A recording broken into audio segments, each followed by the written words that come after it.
You ask Tiger to solve.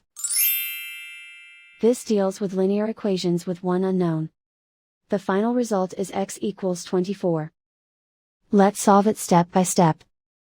Simplify the expression. Expand the parentheses.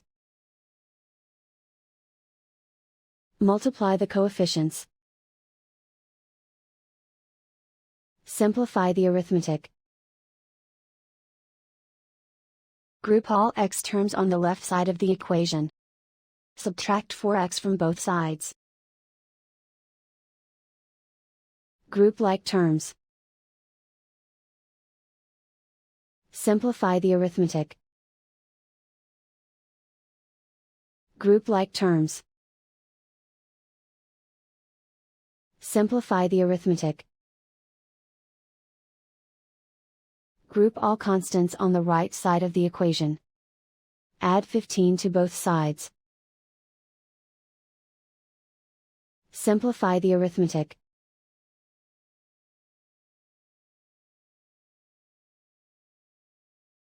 Isolate the x.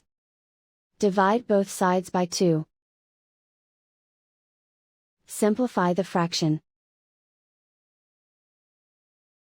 Find the greatest common factor of the numerator and denominator.